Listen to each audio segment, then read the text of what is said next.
The Tale of the Sands. A stream, from its source in far-off mountains, passing through every kind and description of countryside, at last reached the sands of the desert.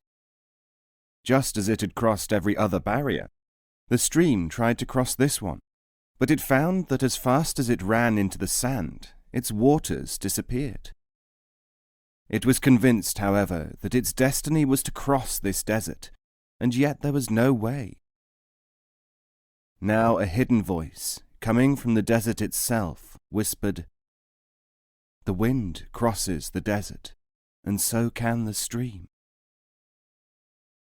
The stream objected that it was dashing itself against the sand and only getting absorbed, that the wind could fly, and this was why it could cross a desert. By hurtling in your own accustomed way, you cannot get across. You will either disappear or become a marsh. You must allow the wind to carry you over to your destination. But how could this happen? By allowing yourself to be absorbed in the wind. This idea was not acceptable to the stream. After all, it had never been absorbed before. It did not want to lose its individuality. And once having lost it, how was one to know that it could ever be regained? "The wind," said the sand, "performs this function. It takes up water, carries it over the desert, and then lets it fall again. Falling as rain, the water again becomes a river." How can I know that this is true?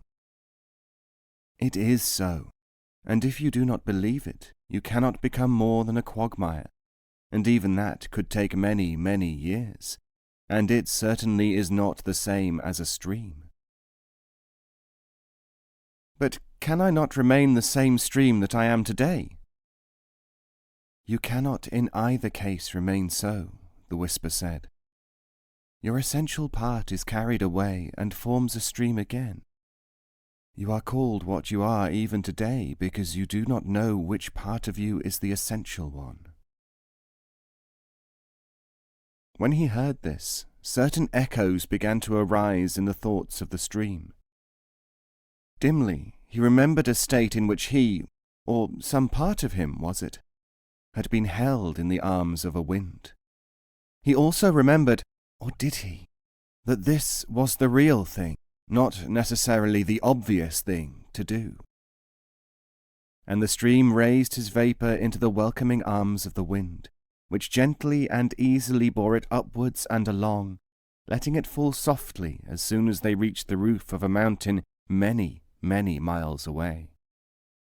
And because he had his doubts, the stream was able to remember and record more strongly in his mind the details of the experience. He reflected, "Yes, now I have learnt my true identity."